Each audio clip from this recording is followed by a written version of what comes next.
The skies over Alberta are no longer calm. The winds that once carried warmth now bring dust, smoke, and fear. Heartland Ranch, a place built on hope and family, stands helpless as the land beneath it begins to change. The grass turns brown, the rivers dry up, and the horses once calm and free begin to panic. This isn't just another storm. This is the beginning of something far greater and far more dangerous. The world around Heartland is breaking, and no one knows if it can ever be fixed again. For weeks, the air had felt strange in Hudson. The mornings were dry, the wind heavy with heat, and the sky carried a dull orange glow that never faded.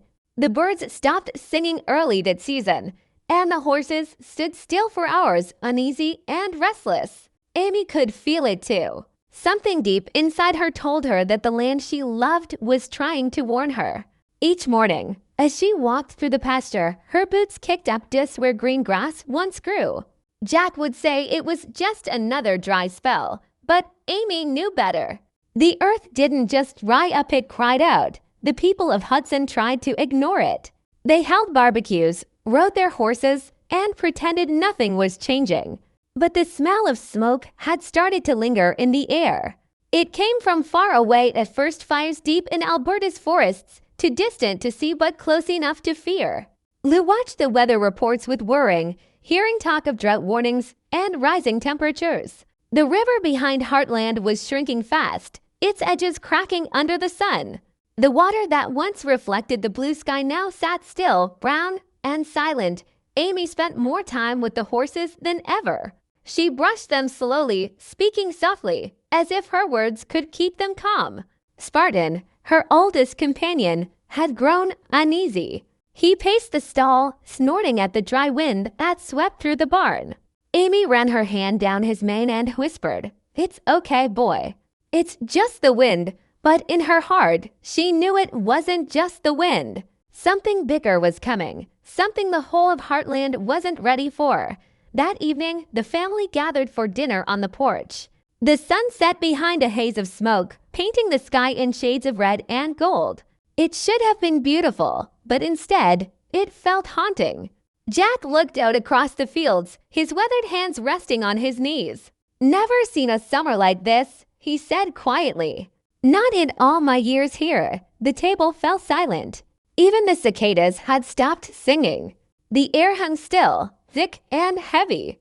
Lou tried to change the subject, talking about her new business plans, but the unease lingered in everyone's eyes. The peace that Heartland had known for so long was slipping away, one dry gust at a time. That night, Amy couldn't sleep. She stepped outside to check on the horses. The stars were dim, hidden behind a veil of smoke. The world smelled of ash and dust. She looked toward the horizon and saw a faint red glow flickering in the distance. Her heart sank. She knew what it meant. Somewhere out there, the forest was burning. Somewhere out there, the fire was already on its way. By morning, the world outside Heartland had changed. The air was heavy with smoke, so thick that the mountains in the distance had disappeared behind a wall of gray. The sun rose as a faint red circle, dull and tired, like it too was struggling to breathe. Ash drifted from the sky, settling over the fences, the barn roof, even the horses' backs. When Amy stepped outside, her boots sank into a layer of soot instead of dew. She coughed softly, pressing her sleeve to her mouth. It smelled like the world was burning. Jack was already out by the gate, his face hidden beneath his hat. The old man's hands gripped the wood tight, his eyes fixed on the horizon. "Fire jumped the ridge last night," he said when Amy joined him. His voice was low, steady but full of worrying. "If the wind changes, it will reach us by tomorrow." Amy's heart sank. She looked toward the line of smoke creeping across the sky. It moved like a living thing, slow but unstoppable. Every few seconds, she could hear a faint crack in the distance, the sound of trees falling. The fire was coming closer. Inside the barn, the horses were restless. They stopped and whinnied, smelling the danger before anyone could see it. Amy tried to calm them, whispering softly, running her hands through their manes. Spartan nudged her shoulder, eyes wide with fear. "It's okay, boy," she said again, though her voice trembled. Lou appeared at the door, her phone in hand, scrolling through emergency alerts. "They've issued a warning for the west side," she said. "We might have to evacuate if it spreads any faster." The words hung heavy in the air. Heartland had faced floods, storms, even death, but never this. By noon, the sky turned dark as night. The wind picked up, carrying embers that glowed like tiny stars. Jack gathered everyone by the porch: Amy, Lou, Katie, and a few ranch hands. His voice was firm, the kind of calm that only came from a lifetime of hardship. "We're gonna move the horses to the lower fields," he said. "Load the trucks, get water tanks ready, and keep the foals closed." Amy nodded and ran toward the stables. Every muscle in her body moved on instinct. This was her family's land, their home, and she wasn't about to let it burn without a fight. The hours that followed were chaos. Trucks rumbled through the yard, people shouted orders, and the horses kicked against their stalls. The fire was close enough now that sparks landed on the dry grass near the fences. Amy grabbed a bucket and doused the spots with water, her arms aching but relentless. Lou organized the evacuation route, her voice sharp but steady. "Everyone stick together. No one goes alone." The sound of helicopters echoed faintly from above, dropping water somewhere beyond the ridge. It gave them hope, but only a little. Then came the wind. It roared down the valley, wild and furious, pushing the smoke straight toward them. The air turned orange, and visibility dropped to almost nothing.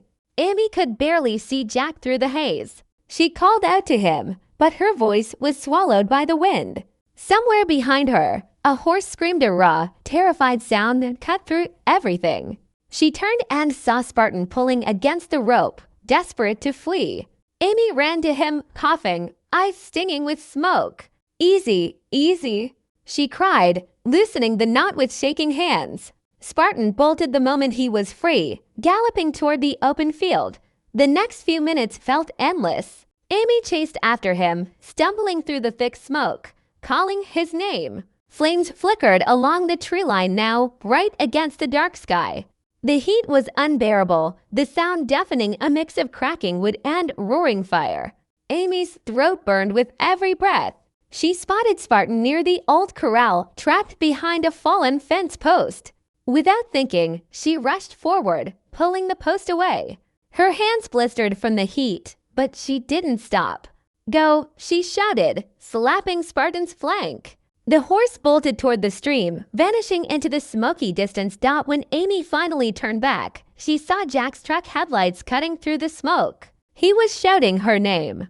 She ran toward him, stumbling, gasping for air. As she reached the truck, he grabbed her arm and pulled her inside.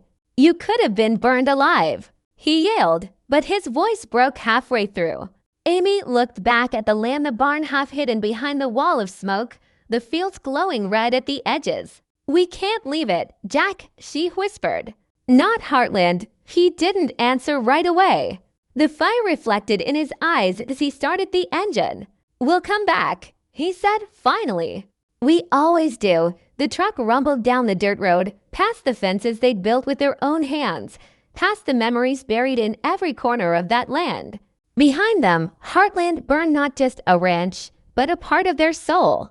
Yet even as the flames climbed higher, Amy couldn't look away.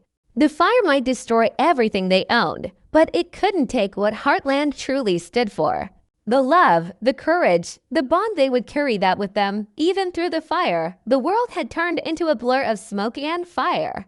The once peaceful valley was now a battlefield where nature showed no mercy. Heartland, a place that had always symbolized strength, was being swallowed by the same land it had nurtured for generations. The fire crept like a living beast, hissing and crackling, devouring every fence, every tree, every blade of grass. The sky was black at noon, and the air burned to breathe. Amy stood by the truck, her face streaked with soot, watching helplessly as flames danced across the fields that had raised her. Jack had driven the first group of horses to the neighboring ranch, but half the herd still remained. Amy refused to rest. "They're still out there," she said, her voice hoarse from the smoke. Lou tried to stop her, her eyes red from tears and ash. "Amy, you'll get yourself killed." But Amy only shook her head. "I can't leave them." Before anyone could argue, she ran back toward the barn. Every step sank into dry dirt and ash that stuck to her boots. The air shimmered from the heat. Her lungs burned, her heart pounded, but she kept running. When she reached the barn, the sight nearly broke her. The roof was half gone, smoke billowing from the rafters. Inside, a few terrified horses still kicked against their stalls, eyes wild with panic. Amy covered her mouth with her sleeve and pushed through. It's okay, I'm here," she whispered, her voice trembling but steady. She unlatched the stalls one by one, guiding the horses out through the back gate toward the stream. Each one that ran free felt like a piece of her heart being saved. But the last one, a young colt, refused to move. It stood frozen, too scared to step forward. Amy stroked its neck, whispering softly until it finally took that first shaky step toward freedom. Outside, the wind howled louder. Sparks landed on Amy's jacket, burning tiny holes in the fabric. She didn't even notice. Her eyes were fixed on the horizon, where the fire had already reached the old hay storage. Flames shot into the air like angry hands reaching for the sky. Suddenly, a loud crash echoed a wall of the barn collapsing behind her. Amy stumbled forward, coughing violently. Lou appeared out of the smoke, screaming her name. Together they ran, holding onto each other, until they reached the truck. The roar of the fire was deafening, but even through the chaos, Amy could hear the faint sound of horses whinnying in the distance. They had made it. That thought was the only thing that kept her standing. Back at the edge of town, Jack and Tim were trying to dig trenches near the road, helping to slow the fire's advance. Their faces were dark with soot, sweat dripping from their brows. The heat was so intense that even the metal tools burned to the touch. "We can't stop it," Tim shouted over the roar. Jack slammed his shovel into the dirt. "We don't have to stop it, we just have to buy time." It was the same stubborn courage that had kept Heartland alive for generations. They fought not because they believed they could win, but because they refused to surrender. By late evening, the firestorm reached its peak. The wind twisted and changed direction, driving the flames straight toward the main house. The sound was unreal, like 1,000 drums pounding in unison. Sparks rained down, lighting the porch railings and fence posts. Jack grabbed a hose, spraying water wherever he could. Amy joined him, her arms trembling, but neither of them stopped. Lou and Katie carried out photo albums, family heirlooms, anything they could save. "Leave the rest," Jack shouted. "We can rebuild a house, we can't rebuild a life." But as Amy looked around, she realized that everything here was more than just wood and nails. Every corner of Heartland carried a memory, every wall a story. Losing it felt like losing a part of herself. Then came a sudden crack of thunder. The sky, after days of holding its breath, finally opened up. Rain poured down in heavy sheets, sizzling against the flames. For a moment, no one moved. They just stared in disbelief as the fire began to falter under the downpour. The relief was so sudden it felt like a miracle. The same clouds that had once brought fear now brought hope. Amy tilted her face toward the sky, tears mixing with the rain. The fire still burned in places, but its rage was broken. The storm had saved what little remained. Hours later, when the last embers died, the family stood in silence before what was left of Heartland. The fences were gone, the barn half collapsed, the once green fields now a sea of blackened soil. But the main house still stood charred but unbroken. The air smelled of wood ash and smoke, yet for the first time in days, they could breathe again. Amy stepped forward, her boots sinking into the muddy ground. "It's still here," she whispered. Jack placed a hand on her shoulder. "Heartland's been through worse. It'll stand again." As dawn broke, light spread over the ruined valley. The fire had taken much, but not everything. The family, their horses, their Willet all survived. And standing there, Amy realized something she never had before. Heartland wasn't just a place. It was the people, the love, the fight that never ended. The fire had tried to destroy it, but instead, it revealed its true strength when the morning light finally touched the valley. Heartland looked like a painting of two worlds, one side alive, the other scorched beyond recognition. Smoke still drifted in thin white lines, curling from the blackened fields like whispers of what once was. The smell of burnt earth and rain hung in the air, heavy and strange. It was hard to believe this was the same place that once shone with golden grass and laughter. The fire had ended, but its shadow lingered. The ranch was quiet now, almost too quiet, as if the land itself was catching its breath. Amy walked across what used to be the front pasture. The ground was still warm beneath her boots, soft from the rain, scarred with footprints and ash. Every step stirred up tiny clouds of soot that rose and disappeared like ghosts. The fence that once marked the boundary of their world lay in broken lines, twisted by the heat. She stopped near the barn's remains, half standing, half fallen, and pressed her hand against one of the charred beams. It was still solid beneath her palm. "You made it," she whispered. Her voice cracked, but she smiled through the ache. Even after everything, something had survived. Jack stood a few feet away, his hat in his hands. His face looked older that morning, but there was a light in his eyes that hadn't been there the night before. "It'll take months," he said quietly. "Maybe longer, but we'll build it back." His words weren't just a promise, they were a vow. Amy nodded, tears forming again. "We always do," she said. The truth was, she had wanted to break down, to scream, to cry until her body gave out. But seeing Jack standing there, shoulders squared, eyes firm, reminded her that giving up wasn't an option. Heartland wasn't built on comfort. It was built on endurance. The community arrived later that day.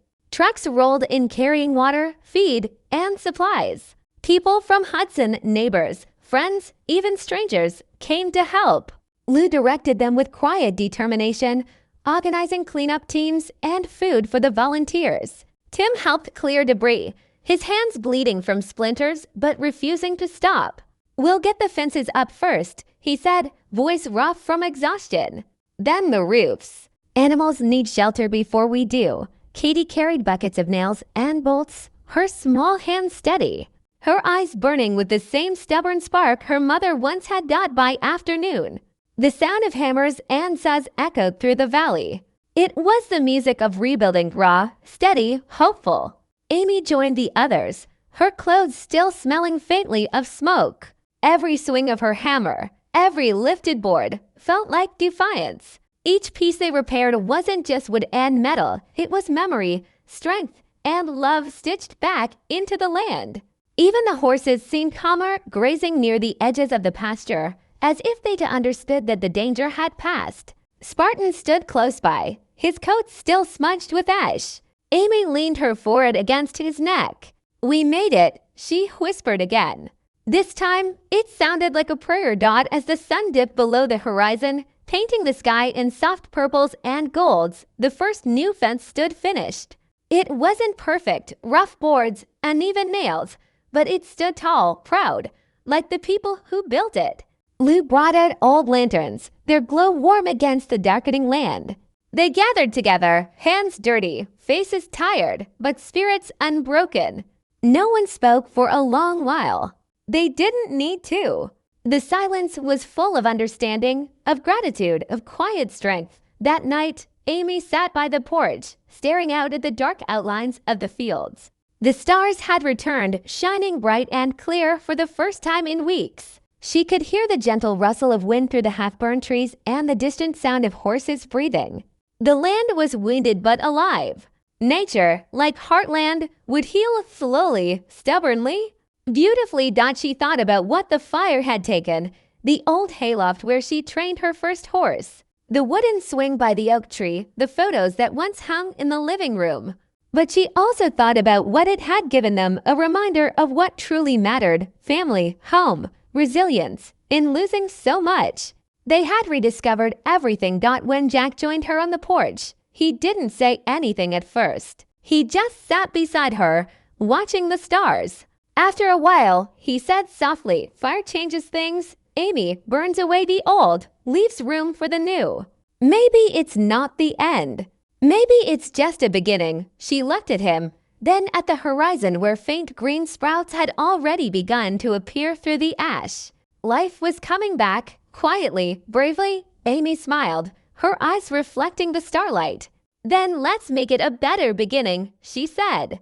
And for the first time since the storm began, she felt peace. Heartland might have been scarred, but its heart was still beating, steady, strong, and eternal. The wind moved softly through the valley that night, carrying the smell of rain and new soil. Somewhere in the distance, a full nade and a new dawn waited beyond the hills. Heartland had survived its greatest trial, not untouched, but unbroken, ready to rise again from the ashes.